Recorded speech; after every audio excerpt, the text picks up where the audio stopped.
Have you heard of the reset, which the International Monetary Fund has planned for the world's financial system? Likely you haven't, but that's okay, most people haven't. If this weren't the head of the most powerful financial institution in the world, it would be easy to write off as irrelevant, but the IMF has the power to pull this off. But how? Quick answer, the SDR. The SDR is short for special drawing rights, which is IMF money, so to speak. Without getting into the complexities of it, think of it as currency for nation states only. Businesses and individuals cannot access SDRs. SDRs are what the IMF uses to bail out nations and rebalance economies. They are digital, not hard currency. You cannot hold an SDR in your hand, nor can you write a check for one. What backs them? International currencies.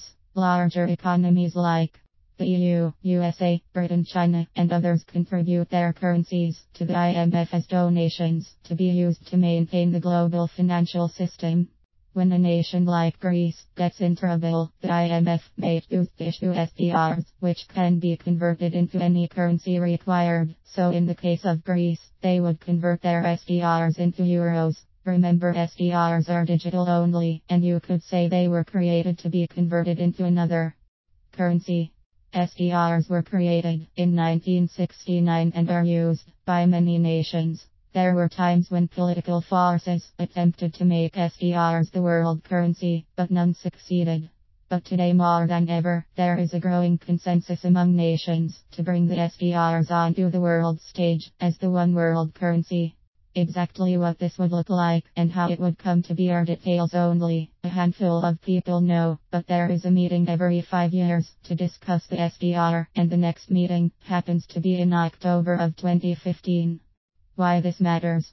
The past 5 years have seen calls from nations like Russia and China for a one world system, a one world currency, namely the SDR. Previously, these two nations were holdouts to this system, but now both are vocal advocates of this monumental shift that leaves no substantial resistance. The SDRs among nations save countries like Iran, Syria, and smaller nations which have no say in these matters.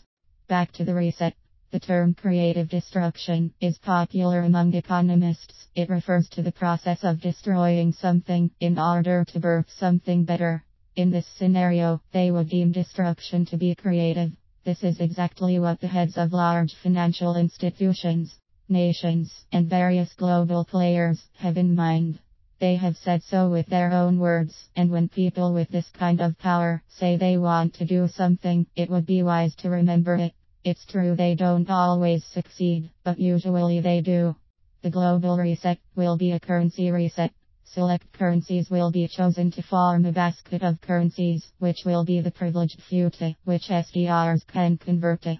Will other currencies still exist? This I don't know, but even if they do, their value will be greatly diminished. As I write this, we already have a currency crisis developing in the world, as the US dollar has become so much more valuable than other currencies, in particular emerging nations. Why this is a problem? The US dollar is the world's reserve currency, so to trade with other nations, it's usually necessary to convert your nation's currency into USD. This becomes a problem when your currency is worth very few US dollars. It makes everything more expensive, too expensive.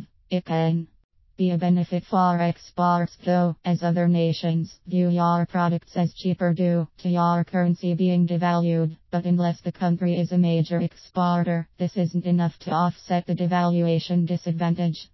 This trend shows no signs of changing, and will ultimately result in emerging nations being unable to pay back debt denominated in USD or import goods required for their society. This is why we need a reset, among other reasons, the IMF would state.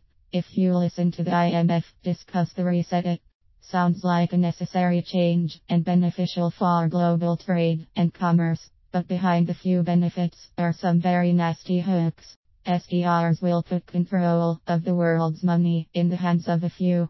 The money will have no intrinsic value, even worse than now where we merely trade pieces of paper with no intrinsic value. We'll be moving to digital currency. With the click of a mouse, billions, trillions, or quadrillions can be given or taken away. That's a lot of power. Many people understand the danger of a system like this and will therefore resist the IMF and its allies already know this, which is why they believe they will have to orchestrate a crisis big enough to make the whole world beg for a new system. This is easy to do when you have the cooperation of the largest banks, governments, and institutions in the world. The global reset will happen fast, you won't be warned.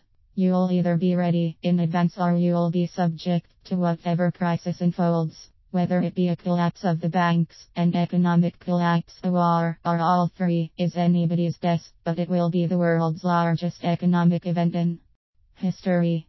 There's no way to know exactly what will occur, but there are ways to prepare for it.